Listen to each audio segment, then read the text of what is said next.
गोविंद गोविंद। अभ्युत्थानम् अधर्मस्य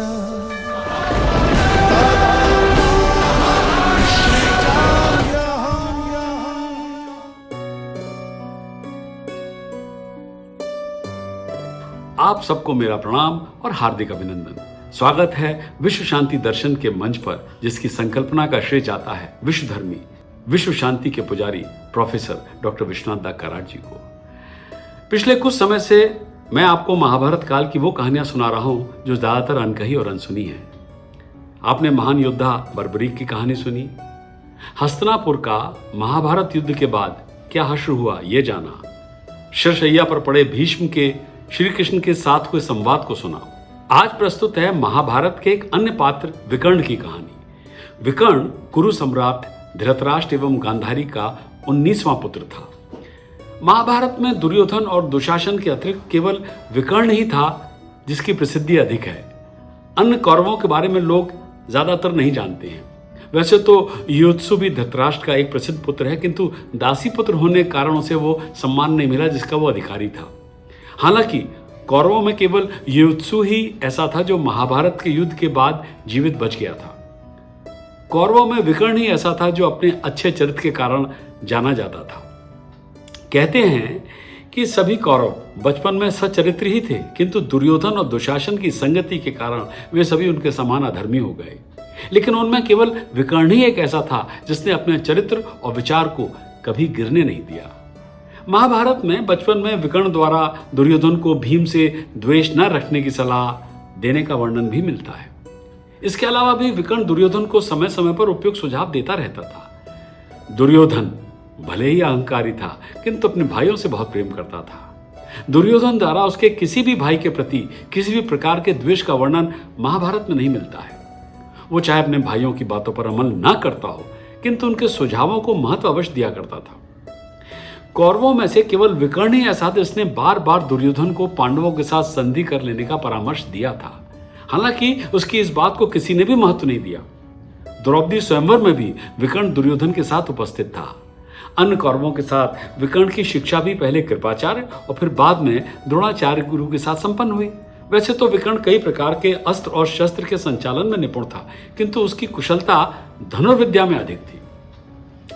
कर्ण और अर्जुन जैसे धनुर्धर के होते हुए विकर्ण को कभी भी एक महान धनुर्धारी के रूप में प्रसिद्धि नहीं मिली। किंतु महाभारत इस बात का कई स्थानों पर उल्लेख है कि विकर्ण भी एक अद्भुत धनुर्धारी था। स्वयं द्रोणाचार्य भी विकर्ण की धनुर्विद्या के प्रशंसक थे। महाभारत युद्ध से पहले कौरव और पांडव पक्ष के योद्धाओं का वर्णन करते हुए पितामह भीष्म ने विकर्ण को रथी की श्रेणी में रखा था और उसकी गिनती कौरवों के प्रमुख योद्धाओं में होती थी। आपने तो सुना ही होगा महारथी। वैसे ही रथी एक ऐसा योद्धा माना जाता है जो सभी प्रकार के अस्त्र शस्त्र के संचालन में निपुण है तथा 2 अर्धरथियों को अर्थात 5000 सशस्त्र योद्धाओं का सामना एक साथ कर सकता है। जब जुए में पराजित होने के बाद पांडवों को दास बनाकर उनका अपमान किया गया, उस समय तो विकर्ण ने कुछ नहीं कहा, किंतु जब दुर्योधन ने भरी सभा में द्रौपदी के वस्त्र हरण का आदेश दिया तो यह देखकर उस सभा में कोई अन्य उस अन्याय का विरोध नहीं कर रहा था। उस सभा में महात्मा विदुर के अतिरिक्त केवल विकर्ण ही ऐसा था जिसने द्रौपदी के चिरहरण का खुले रूप से विरोध किया। ऐसा वर्णन है कि विकर्ण द्वारा इस प्रकार विरोध करने पर दुर्योधन इतना क्रोधित हुआ कि वो विकर्ण की हत्या करने के लिए उठ गया। हालांकि बाद में कर्ण ने उसे ऐसा करने से रोक दिया। चीरहरण का विरोध करते हुए विकर्ण ने एक ऐसा तर्क भी दिया था जिससे दुर्योधन समेत समस्त कौरव निरुत्तर हो गए थे। विकर्ण ने कहा, हे भ्राताश्री, महाराज युधिष्ठिर ने भले ही भाभी द्रौपदी को दांव पर लगा दिया हो, किंतु केवल वे ही उनके पति नहीं हैं, अन्य पांडव भाई भी तो द्रौपदी के पति हैं और उनका भी उन पर उतना ही अधिकार है जितना भ्राता युधिष्ठिर का। इसलिए बिना अपने भाइयों की सहमति लिए अपनी पत्नी को दांव पर लगाने का भ्राता युधिष्ठिर को कोई अधिकार नहीं था। अतः चौसर का यह दांव अमान्य घोषित होना चाहिए। विकर्ण के ऐसा कहने पर दुर्योधन निरुत्तर हो गया, किंतु कर्ण आदि के विभिन्न तर्क सुनकर और अभिमान के वश में आकर उसने अपने छोटे भाई की बात नहीं सुनी। महाभारत युद्ध में भी विकर्ण की महत्वपूर्ण भूमिका रही। भीष्म, द्रोण, विदुर इत्यादि की भांति ही विकर्ण ने भी इस युद्ध को टालने के भरकस प्रयास किए, किंतु उसका हर प्रयास अंततः व्यर्थ ही रहा। ये जानते हुए भी कि वो अधर्म के पक्ष में है और कौरवों की पराजय निश्चित है, उसने दुर्योधन का साथ नहीं छोड़ा और उसके पक्ष में युद्ध करने का निर्णय लिया था। यहाँ पर हमें विकर्ण में उसी प्रकार की भातृभक्ति दिखाई देती है जैसा राक्षस राज रावण के प्रति उसके छोटे भाई कुंभकर्ण की थी। कुंभकर्ण ने भी रावण के द्वारा किए गए कार्य की बुरी तरह निंदा की, किंतु अंत समय तक उसका साथ नहीं छोड़ा।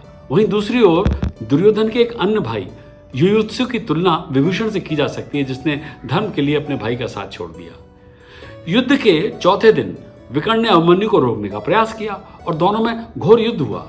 उस युद्ध में विकर्ण ने कई बार अभिमन्यु का रथ पीछे हटा दिया, किंतु अंततः उसे अभिमन्यु के हाथों पराजय मिली। युद्ध के 5वें दिन विकर्ण ने महिष्मति की सेना द्वारा बनाया गया सुरक्षा कवच अकेले ही तोड़ने का प्रयत्न किया, किंतु भीम के वहां आ जाने के कारण वो सफल नहीं हो पाया। युद्ध के 7वें दिन उसने अपने कई भाइयों को भीम के कोप से बचाया। युद्ध के 10वें दिन उसने अकेले ही अर्जुन और शिखंडी के रथ को भीष्म की ओर जाने से रोक दिया, किंतु फिर महाराज द्रुपद ने उसे द्वंद्व के लिए ललकारा, जिससे अर्जुन को आगे बढ़ने का मौका मिल गया। महाभारत युद्ध में विकर्ण ने पांडव सेना के प्रमुख योद्धाओं चित्रयुद्ध और चित्रयोधन का वध कर पांडव सेना को अशक्त किया। उनके अतिरिक्त भी उसने युद्ध में पांडव सेना के कई योद्धाओं का वध किया। पांडव सेना के प्रमुख योद्धाओं में विशेष रूप से उसका युद्ध नकुल, सहदेव और घटोत्कच के साथ हुआ, जिसमें उसने असाधारण वीरता का परिचय दिया। युद्ध के 14वें दिन जब भीम अत्यंत क्रोध में आकर दुशासन की खोज कर रहे थे, तब दुर्योधन ने विकर्ण को भीम को रोकने के लिए भेजा। जब विकर्ण भीम के सम्मुख आए, उसके सामने आए, तब उन दोनों के बीच जो संवाद हुआ वो बड़ा भावुक था। दुशासन को खोज रहे भीम ने विकर्ण को अपने सामने देखा तो कहा, हे अनुजा, तुम आज मुझसे युद्ध ना करो, क्योंकि मैं तुम्हारा वध नहीं करना चाहता। मैं भूला नहीं हूं कि किस प्रकार केवल तुमने पांचाली के वस्त्र हरण का विरोध किया था। आज यदि तुम मुझसे युद्ध करोगे तो अवश्य मेरे हाथों तुम्हारा वध हो जाएगा। अतः तुम जाकर किसी अन्य योद्धा से युद्ध करो। भीम को इस प्रकार बोलते देख विकर्ण बोले, हे भ्राताश्री, मुझे पता है कि मैं आपको पराजित नहीं कर सकता और आपसे युद्ध करने पर मेरी मृत्यु निश्चित है, किंतु फिर भी मैं अपने भ्राता के लिए आपसे अवश्य युद्ध करूंगा। मैंने द्युत सभा में भाभीश्री के वस्त्रहरण का विरोध किया था, क्योंकि उस समय मेरा वही धर्म भी था, और आज इस रणभूमि में मैं आपको रोक रहा हूं, क्योंकि अब यही मेरा धर्म है। विकर्ण का यह वक्तव्य उसके उज्जवल चरित्र और दृढ़ निश्चय को प्रदर्शित करता है। तत्पश्चात विकर्ण ने भीम से युद्ध किया और उसके हाथों वीर गति को प्राप्त हुआ। विकर्ण की मृत्यु के बाद भीम के रुदन करने का भी वर्णन महाभारत में है। विकर्ण का मृत शरीर देखकर भीम रोते हुए कहते हैं, हे अनुजा, जैसे कीचड़ में कमल खिलता है, उसी प्रकार तुम सभी कौरवों में सबसे उत्तम चरित्र वाले थे। पितामह की भांति तुम्हें भी धर्म का ज्ञान था। आज तुम्हारा वध करके मुझे ऐसा लग रहा है जैसे मैंने किसी पांडव को खो दिया। तुम जैसे भाई के प्राणों की रक्षा के लिए अगर मुझे अपनी प्रतिज्ञा भी तोड़नी पड़ती तो मुझे उसका कोई खेद नहीं होता। विकर्ण की मृत्यु पर द्रौपदी को भी बड़ा दुख हुआ था, क्योंकि चीरहरण के समय केवल विकर्ण ही था जो उसके पक्ष में खड़ा था। भले ही महाभारत में विकर्ण का चरित्र उतनी मुखरता से नहीं बताया है, किंतु इतिहास में उसका नाम सदैव एकमात्र सचरित धर्म का ज्ञान रखने वाले कौरव के रूप में अमर रहेगा। आशा करता हूं कि विकर्ण की कहानी आप सबको पसंद आई होगी। अगली बार फिर सुनेंगे महाभारत काल की ऐसी ही कोई अनसुनी और अनकही कहानी। सब्सक्राइब कीजिए और देखते रहिए विश्व शांति दर्शन।